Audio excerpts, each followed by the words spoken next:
पता नहीं तुम जैसे गद्दार और देशद्रोही नेता का असली रूप हमारे देश की अंधी जनता कब देखेगी। कल तक तो टीवी इंटरव्यू में बड़े बड़े भाषण दे रहे थे कि मेरी एक बेटी तो क्या, अगर मेरे 10 संतान भी होते तो मैं उसे देश के लिए कुर्बान कर देता। और एक ही दिन में सब कुछ बदल दिया, करवा दी उन 4 कमीनों की रिहाई अपनी बेटी की जान के बदले में। अरे शर्म आती है मुझे तुम जैसे गंदे नेता को देखकर। मेजर, तुम अपने हद से आगे बढ़ते जा रहे हो। जब एक फौजी की खोपड़ी गर्म हो जाती है तो अपनी हद ही क्या, दुश्मन की सरहद भी पार कर जाता है। जानते हो उन कमीनों ने कितने हिंदुस्तानियों का खात्मा किया, कितनी औरतों का सुहाग उजाड़ा, कितने मासूम बच्चों को यतीम किया। उन्हें पकड़ने के लिए हमारे कितने जाबाज जवान शहीद हुए, और तुमने एक लड़की तुम्हारी बेटी की खातिर उन 4 आतंकवादियों को छुड़वा दिया। राजा साहब, सरकारी कुर्सी बाप की मोहब्बत निभाने के लिए नहीं, देश की रक्षा के लिए दी जाती है। सच कह रहे हैं आप, बिल्कुल सच। भारती, तुम? हाँ, आज मैं भी अपने बाप का असली रूप देखने यहाँ चली आई हूँ, और पता चला कि बीमारी के बहाने आप यहाँ कौन सा आराम फरमा रहे हैं। भारती, तुम भी इन वर्दी वालों की बातों में आ गई। आप इस देश की जनता की आंखों में धूल झोंककर उन पर राज कर सकते हैं पापा, मगर अब अपनी बेटी की आंखों में धूल झोंककर उसके दिल पर बाप बनकर राज नहीं कर सकते। मुझे शर्म आती है आपको बाप कहते हुए भी, जिसके बाप ने आजादी की जंग में अंग्रेजों की गोलियां अपने सीने पर खाकर इस देश को आजादी दिलवाई थी, और आज उसी का बेटा आतंकवादियों से गले मिलकर अपने ही देश को लूट रहा है। भारती, बंद करो ये बकवास। ये बकवास नहीं, हकीकत है। आज मुझे ये भी मालूम हो गया है कि उन 4 को छुड़वाने के लिए आप ही ने मेरे अपहरण का नाटक रचा था, और फिर बाद में आप ही ने सरकार को गिराने की धमकी देकर सरकार को दबाव में लाकर उन 4 को छुड़वा दिया। देश का प्रधानमंत्री बनने की लालच ने आपको इतना गिरा दिया है कि आपने अपनी खुद की बेटी का भी इस गंदी राजनीति में इस्तेमाल किया। बस करो बेटी। मत कहिए मुझे बेटी, आज से मैंने वो सारे रिश्ते तोड़ दिए हैं जो हमारे बीच थे। अब मैं आपको सारी दुनिया के सामने बेनकाब कर दूंगी और देशवासियों से चिल्ला चिल्ला के कहूंगी कि देखिए इस आदमी की असलियत। जिसे तुम प्रधानमंत्री बनाना चाहते हो वो आदमी कितना कमीना है। अरे जो अपनी बेटी को बेच सकता है वो एक दिन कुर्सी के लिए अपनी माँ को, अपने वतन को भी बेच देगा। बदतमीज!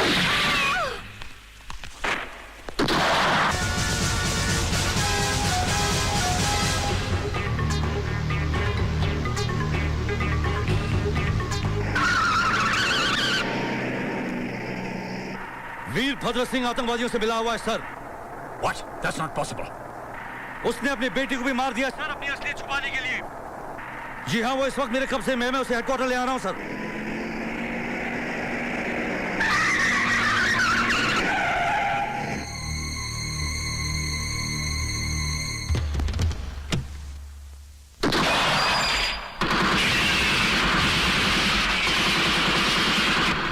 Major Rathore. Major Rathore. Major Rathore, come in over.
Major Rathore!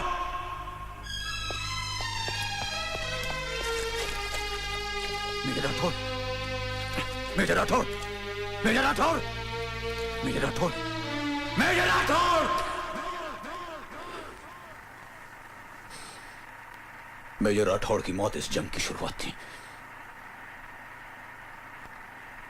लोग कहते हैं शैतान की उम्र लंबी होती है, इसीलिए मेरी गोली से 2 बार बच गया साला।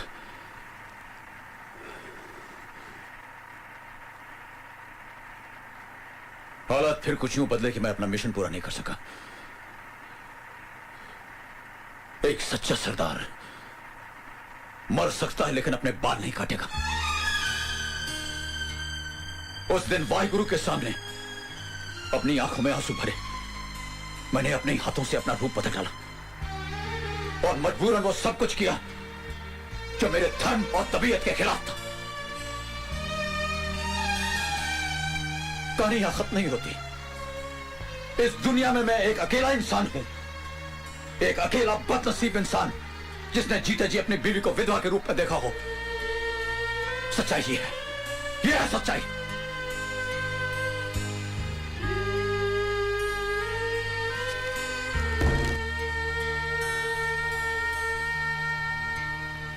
जिस मकसद से मैं आपका आर्मी हेडक्वार्टर लेके जा रहा हूं वो तो पूरा हो गया, लेकिन आपका मकसद अभी पूरा नहीं हुआ और कानून के दायरे में रहकर पूरा भी नहीं होगा।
की मौत के साथ ही हमारी ये दोस्ती का राज भी अब हमेशा हमेशा के लिए धरती में दफन हो जाएगा और कल से हम अपनी दोस्ती को दुश्मनी में बदल देंगे। वो अपनी दुश्मनी? हाँ, मगर सिर्फ दुनिया की नजर में। वो कैसे? मैं कुछ समझा नहीं। ओए, आने वाली नवरात्रि में तुम्हारा यह ऐलान होगा कि वैष्णो देवी के मंदिर में तुम पूजा नहीं होने दोगे। उस ऐलान के सामने हमारा यह चैलेंज होगा कि किसी भी कीमत पर हम माता के मंदिर में जाकर पूजा करके ही रहेंगे। चंगेजी, अगर हमारा यह मकसद कामयाब रहा तो समझ लो मैं नेशनल हीरो बन जाऊंगा। उसके बाद लाल किले पर तिरंगा लहराने से मुझे कोई नहीं रोक सकता। इंशाअल्लाह, इंशाअल्लाह। कुख्यात आतंकवादी गफूर चंगेजी ने वैष्णो देवी मंदिर में कल से होने वाली नवरात्रि की पूजा को न होने देने का ऐलान किया और उसके इस ऐलान पर मंत्री वीरभद्र सिंह ने उसे ये कहकर ललकारा है कि वो किसी भी कीमत पर वहां जाकर पूजा करेंगे। इस मामले में हमारे संवाददाता के पूछने पर वीरभद्र सिंह और गफूर चंगेजी की अलग अलग बातचीत। इस बार का ऐलान मंदिर की सीढ़ियों पे खून की नदियां बहा देगा और किसी में इतना दम नहीं है कि इस चंगेजी के ऐलान को ललकार सके। अरे कह दिया, इस साल नवरात्रि की पूजा नहीं होने देगा तो नहीं होने देगा। चल। सर, चंगेजी के ऐलान के बारे में आप कुछ कहना चाहेंगे? हाँ, लोग बोलते रहते हैं। वो कहावत आपने सुनी होगी, कुत्ते भौंकते रहते हैं और कारवां निकल जाता है। ये हिंदुस्तान है। हिंदुस्तान में ऐसा कभी नहीं हो सकता कि किसी के कहने पर किसी मंदिर में पूजा रोकी जाए। मैं वादा करता हूं, उस मंदिर में सबसे पहले मैं ही खुद जाकर पूजा करूंगा, चाहे अंजाम कुछ भी हो जाए। अब चंगेजी और हम दोनों एक्टर बनने लायक हो गए हैं। ये आप लोग क्या कह रहे हैं? Yes sir, this is a fact. ये उनका प्लान है। अगर उनका ये प्लान कामयाब हो गया, ऐसा हो गया तो आतंकवाद फैलेगा। वो लोग हिंदुस्तान के टुकड़े कर देंगे sir. You may proceed. Thank you sir. Colonel Sodhi, sir. Army की नजरों में अब तुम वही देशभक्त और वफादार सिपाही हो। Thank you sir. मिशन की शुरुआत से पहले मैं तुम्हें एक सरप्राइज देना चाहता हूं।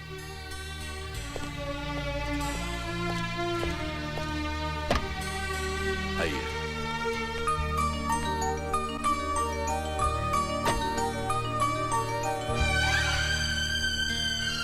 अब अमृता भी तुम्हारी सच्चाई और वफादारी के बारे में जान गई है। मैंने इसको सब कुछ बता दिया है।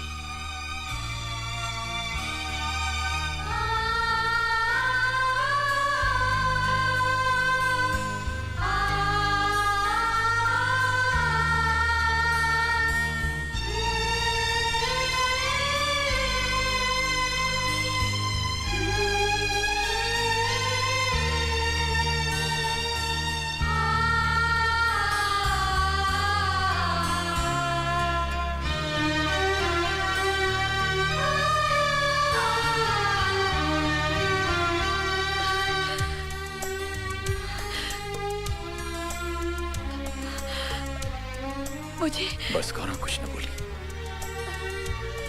ना। पापा। पिंकी, अच्छा।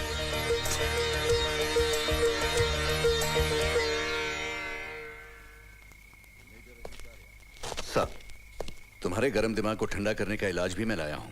सर, वो देखो।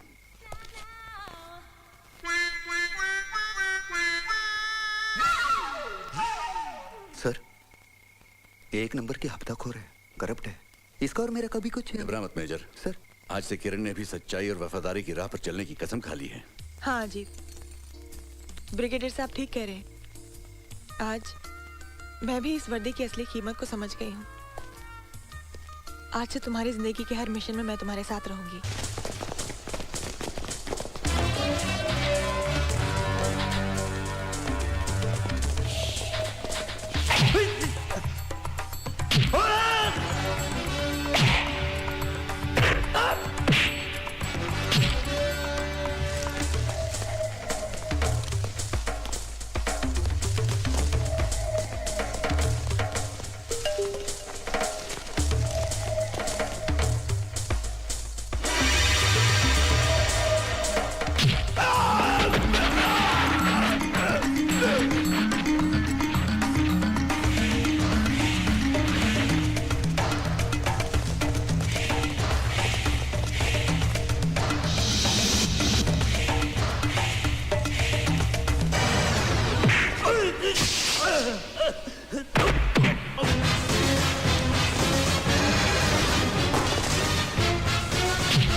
जगीरा!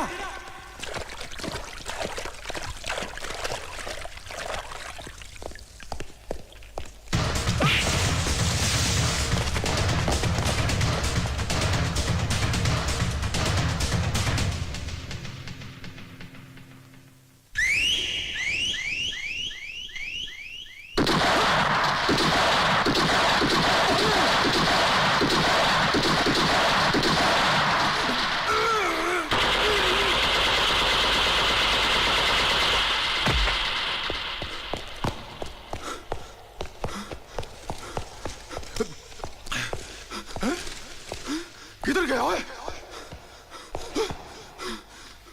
शकूर! जगीरा! हाँ, इधर आ! ओ ओ शाहबाजा, किधर किधर बोलो, मेरे से बात करो। वो देखा, मार दिया सबको। अब मेरे से बात करो। जगीरा, कहाँ है तू? बाहर आ।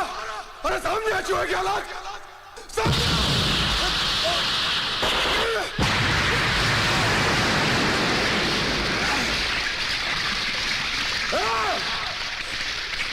चूहे की औलाद, सामने आ।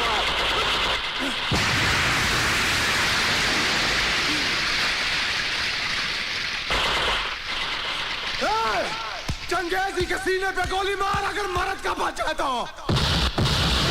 इधर मार चंगेजी के, तेरे पटाखों से चंगेजी नहीं डरेगा। अरे सुअर की औलाद, सामने आ।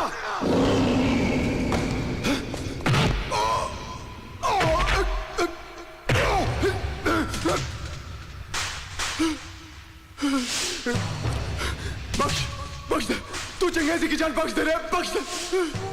राजपूत दुश्मन को बख्शता नहीं, फिर भी एक मौका देता हूं। ये लो, अंग्रेजी सिक्का। बोल, हेड या टेल? हेड। हेड। तूने भी मेरे मन की बात बोल दी। नहीं, टेल टेल टेल।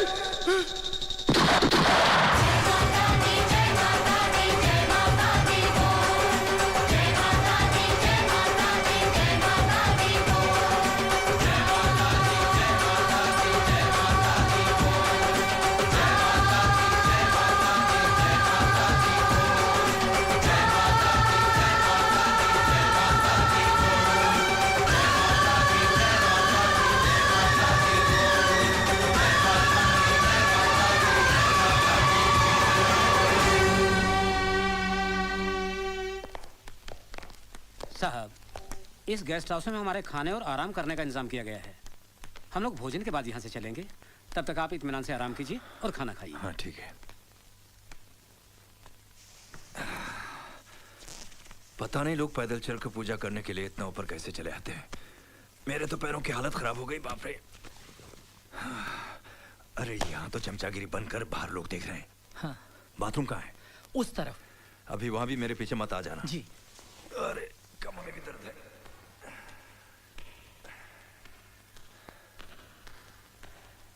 अरे भाई कहाँ है? लेफ्ट को कि राइट को? सामने है सर।